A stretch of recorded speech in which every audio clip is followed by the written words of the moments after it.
My name is Mary, and I'm in my early 51s. I've been married to James for 21 years, and our life is mostly peaceful and happy. Even though we don't have children, we're content. James is 3 years older than me, and he works at a regular company. He hasn't really changed much over the years, but because I only work part-time, we have a little extra money to spend on nice things. Our marriage has been steady, without any big problems. But then, something small happened that shook up our calm life.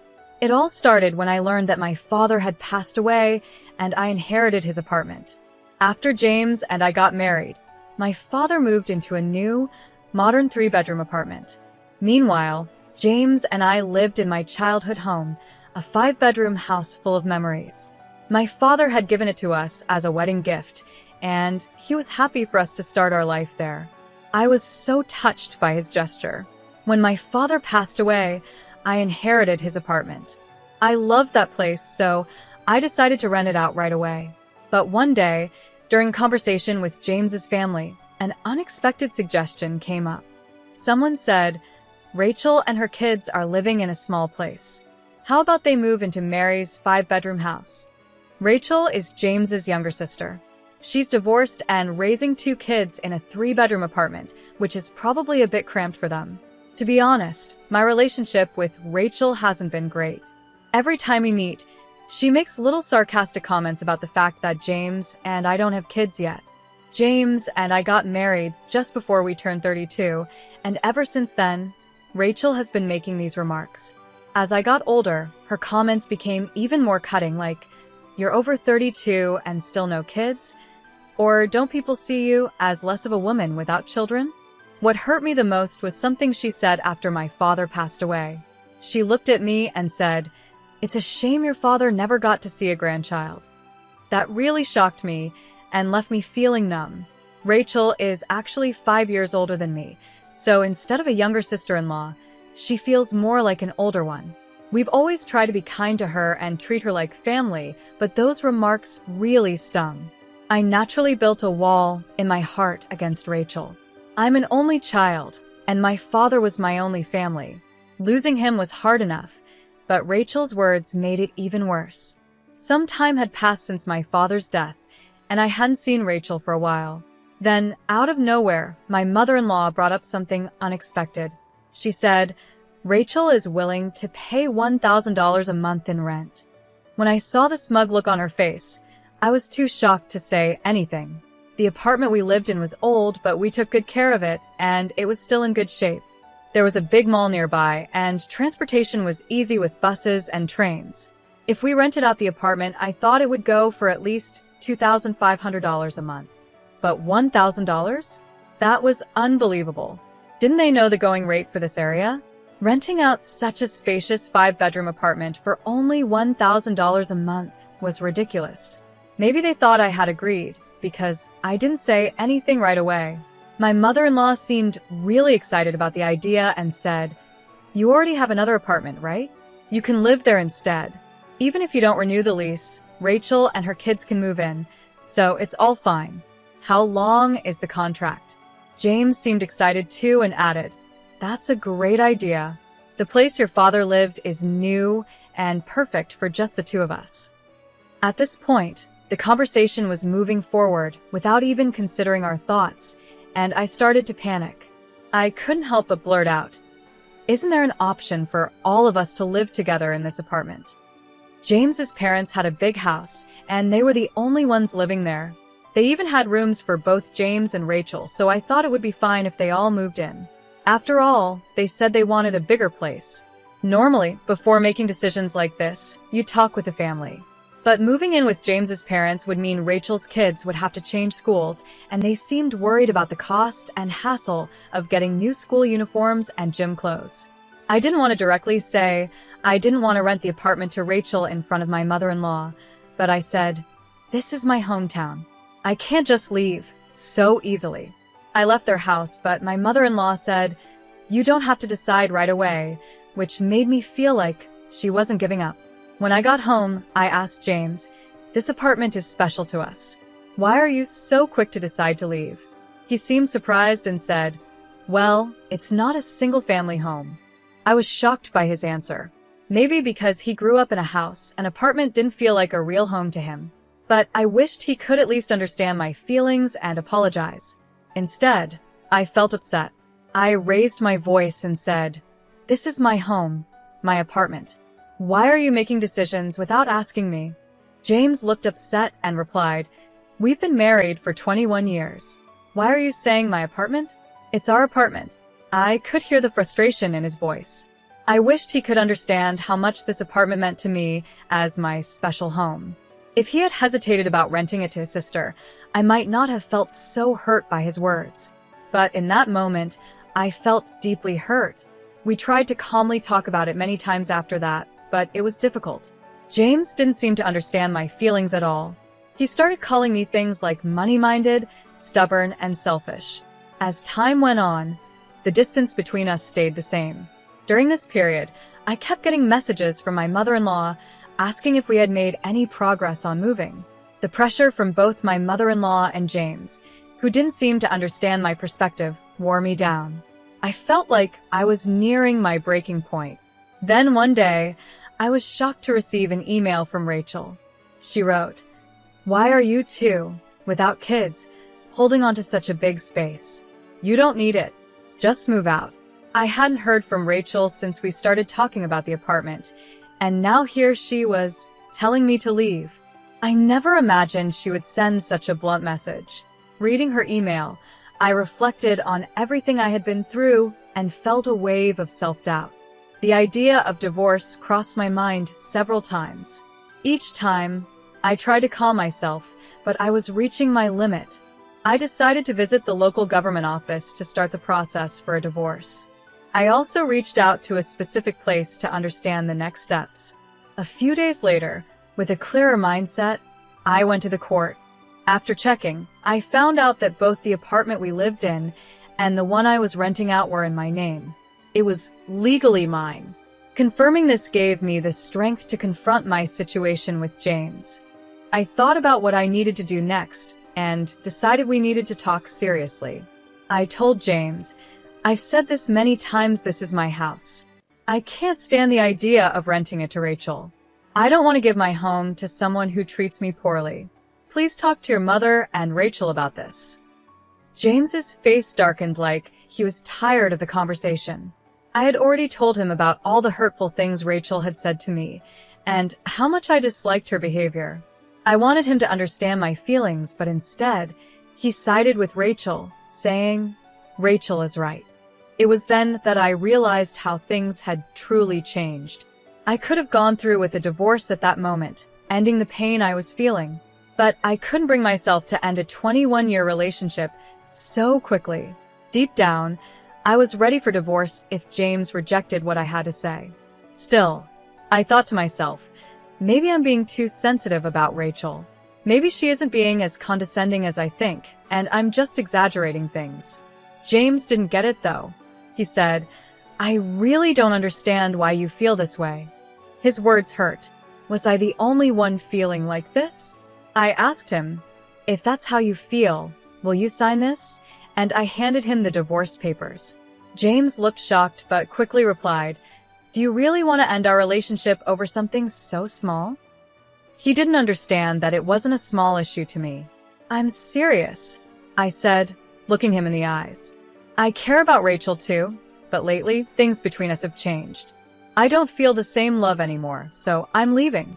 My heart ached when I saw how casual James was about it, smiling like it wasn't a big deal. It made me feel like he didn't understand how deeply this was affecting me, and I felt tears start to well up. I just wanted him to leave sooner rather than later. James then said in a softer tone, "Maybe Rachel and my mother don't really want to get along with you.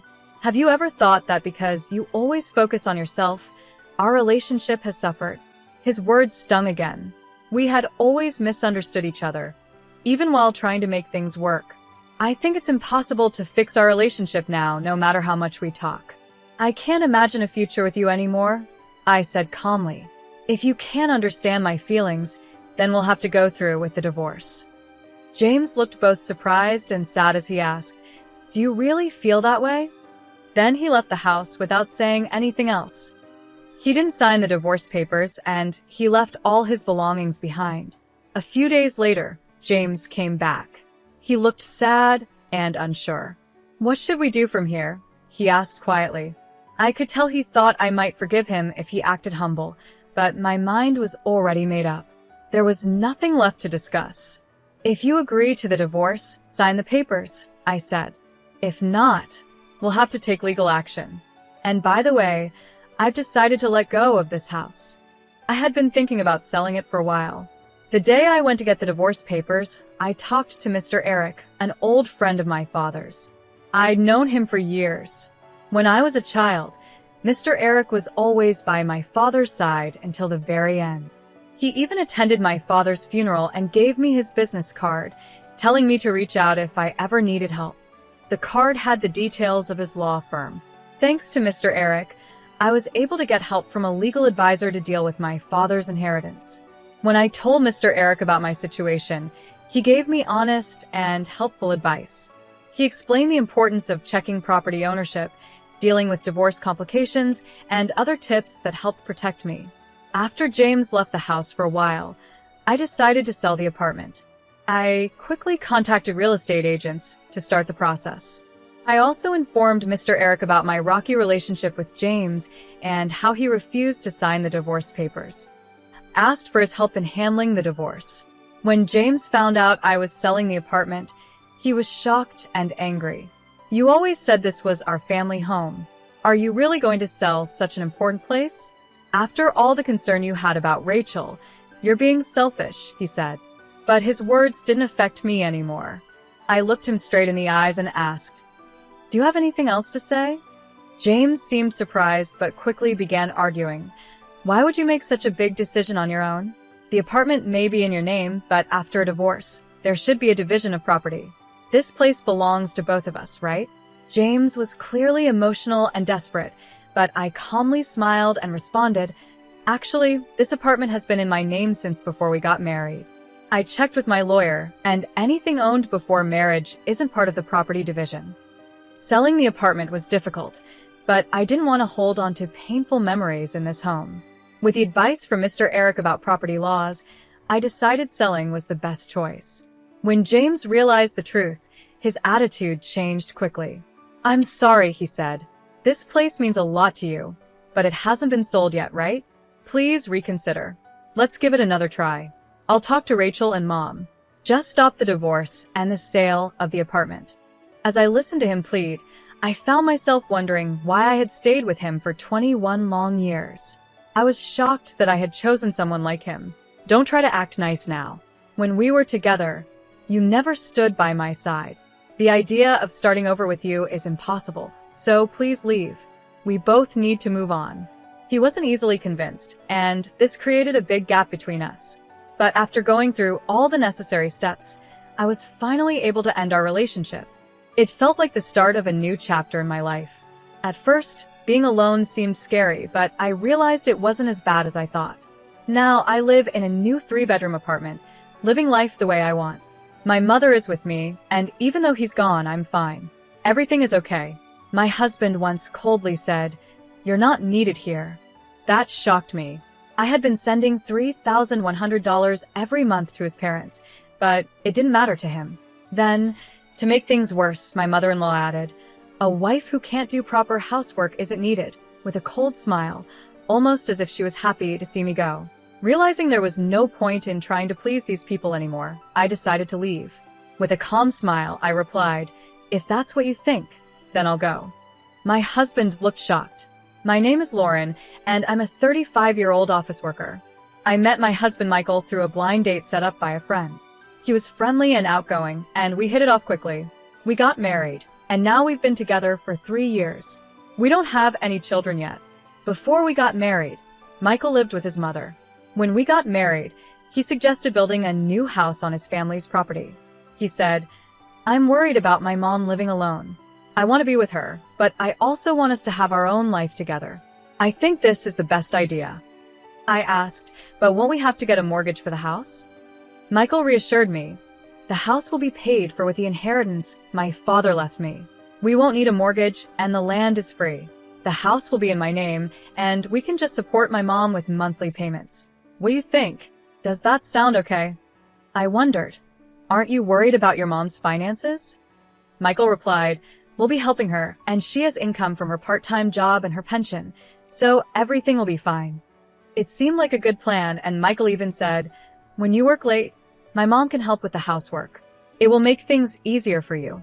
We would live in separate houses, but on the same property. I was excited about starting our new life together and building our dream home. Having help with housework during busy times seemed perfect. But later, I realized how naive I had been. In the beginning, our marriage was wonderful. We were both busy with work, but the house was easy to maintain, and everything seemed fine. My mother-in-law had her part-time job and didn't visit us too often. We shared the living expenses, and things felt balanced. One day, though, Michael brought up a new idea. He said, I'll take care of all the household expenses, so can you transfer the regular payment to Mom every month? I want you to handle that. I was surprised and asked, how much will it be? He said, maybe about $2,200 a month. But when I did the math, I realized $2,200 was less than what we had been sending. So, without telling Michael, I decided to continue sending $2,800 a month to his mom. That amount took a big chunk out of my paycheck, but with other expenses like utilities, groceries, and medical bills, Michael was still covering most of the costs. His salary went into our joint account, and from there I made the payments and added the rest to our savings. This arrangement worked for about a year. However, when my mother-in-law quit her part-time job and started visiting more often, things began to change. One day, she said, I'm getting older, so I decided to quit my job and take it easy. Michael responded, that's okay, Mom. You don't need to worry anymore. We're here for you. Thank you, Michael. You've always been so kind, she said. At first, it was nice to see them getting along. But then she started to criticize the way I kept the house. It looks like you haven't been cleaning properly. There's dust everywhere. This is unacceptable. I apologized. I'm really sorry. I've been busy with work and haven't been able to keep up with everything. That's just an excuse, she said. You're living in Michael's house, so the least you can do is take care of the basic chores. And I've heard you take shortcuts with cooking, too. Is that true? I sometimes make simple meals when I come home late from work, but I still do my best, I explained. Then she said something that really hurt. Maybe it was a mistake choosing you as Michael's wife. After all these years, the fact that you still don't have children is also a problem. Her words stung, and I realized that things had taken a serious turn for the worse. I felt like not having children wasn't entirely my fault, but arguing about it would only cause more problems. Originally, my mother-in-law had promised to help with household chores when things got tough, especially since we were living on the same property. However, it seemed both Michael and my mother-in-law had forgotten that promise. Now, whenever she was around, she constantly criticized me, so I decided to just ignore her comments. Amid all this, a bigger issue arose. Our joint account balance was getting low because Michael's salary hadn't been deposited for 5 months. I confronted him, asking, why hasn't your salary been deposited? What he said next shocked me. He had quit his job and was looking for a new one. I thought he had been going to work every day, but he had actually been job hunting. Why did you quit without telling me? This is serious, I said. I'm sorry, I feel bad about it, Michael replied. My boss was always on my case, nagging me for every little mistake. Everyone makes mistakes, right? But he acted like I was the only one. Michael explained that a mistake he made caused the company a big loss, and while most bosses would give a warning, his didn't. I understood that his work environment was tough, but since he had already quit, we needed to figure out what to do next. Have you found any new job prospects? I asked. The problem is, I can't find a job that matches my skills, he said. At this point, shouldn't you just take a job, even if it's not ideal? We can't afford to be too picky right now, I suggested. But Michael insisted, no, I want to choose carefully for my next job, where I plan to stay until retirement. What about our finances? I asked. Well, you're working too, so you can help support us for a while, right? He replied, as if it were no big deal. I realized he wasn't going to change his mind, so I decided to endure until he found another job. But with our income so low, after sending money to my in-laws, there was barely anything left. We had to dip into our savings, which were almost gone. To make up for this, I decided to work more hours to increase my income. Luckily, my workplace valued me, and they agreed to let me work overtime. However, when I returned home late, my mother-in-law would often be waiting for me, ready to criticize. I couldn't help but wonder, how did it come to this? I can't believe a daughter-in-law doesn't do any housework, my mother-in-law said angrily. I'm sorry, it's because of work, I tried to explain. Making excuses, going out to play, and then asking Michael for more money? I need money for living expenses and the remittances. My salary alone isn't enough, I said. Hearing this, my mother-in-law got even angrier, complaining about just $2,800? You live in Michael's house for free and don't even do any chores. Unbelievable. It was shocking to me that she thought $2,800 was nothing. I worked hard to earn that money. It seemed like she took the monthly payments for granted and didn't appreciate their value. She added, because you don't do the housework, I have to, or Michael suffers. It's hard dealing with such an incompetent daughter-in-law. Even though she acted like she did all the work, my mother-in-law often bought ready-made meals from the store and only did laundry for herself and Michael. The kitchen was always left messy, with dirty dishes everywhere. Michael and my mother-in-law always had their meals prepared, but not for me. I was usually told to eat whatever was left over. Michael would just relax in front of the TV while I dealt with my mother-in-law's harsh words. Over time, my feelings for my husband started to fade. His job search wasn't going well, and he was too proud to apply to anything less than top companies. A year had passed, and he still hadn't found a job. He just spent his days doing nothing. Hey, if this keeps up, we're going to run out of savings. Can't you get a part-time job to help with the bills? I asked him. Michael glared at me and said sharply, why should I get a part-time job? This house isn't even in your name, it's mine.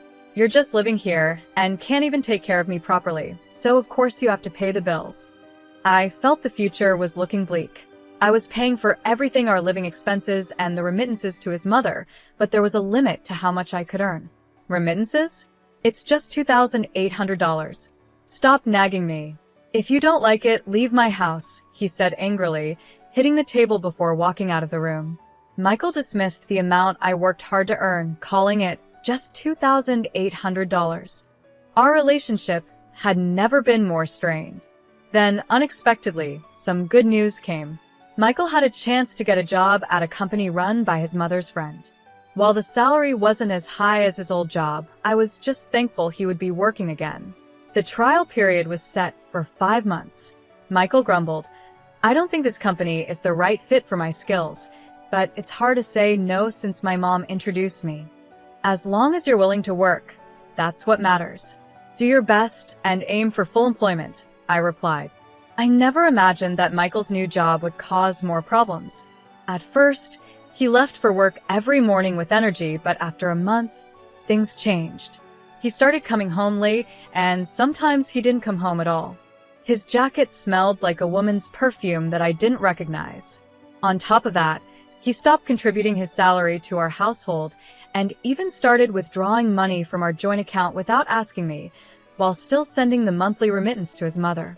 I decided to stop putting my salary into the joint account, which made Michael furious. He confronted me, asking, why aren't you putting money in the account? The balance is almost zero. Where is your salary going? You're not paying for the living expenses. Tell me how you're using the money. I told him, that's not fair. Am I the only one earning and managing our household? If you contribute, I will too. Michael shot back. This house is mine. It's only natural for you to contribute. I was shocked by how he expected me to use my earnings for his spending, pay the remittances to his mother, and cover all the household costs. I also started to suspect he was having an affair, though I didn't have proof yet. I decided to investigate. Since I couldn't afford to hire a private investigator, I had to do it myself. One night, while Michael was asleep, I used his fingerprint to unlock his phone. I found messages with a woman named Julie, and the content was shocking. The messages said things like, I really enjoyed our date today. I wish we could be together forever. And would you consider marrying me? I'll get rid of my wife. Wait for me, can't wait to start our life in a new home.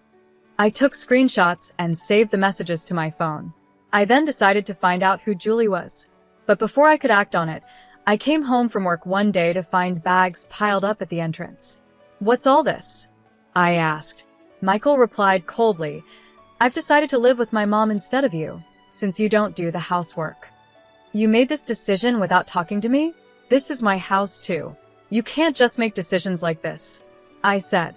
He responded, "You have no right to complain. Since I'm paying for the remittances and living expenses, I can decide what happens here. It's better with my mom around, so you should leave." To make matters worse, my mother-in-law also chimed in, saying, "A wife who doesn't do housework is useless," smiling like she was happy to see me go. At that moment, I realized it was pointless to keep trying with these people. I made my decision in that moment. "First, please sign this," I said, pulling out the divorce papers I had prepared from my bag and handing them to Michael.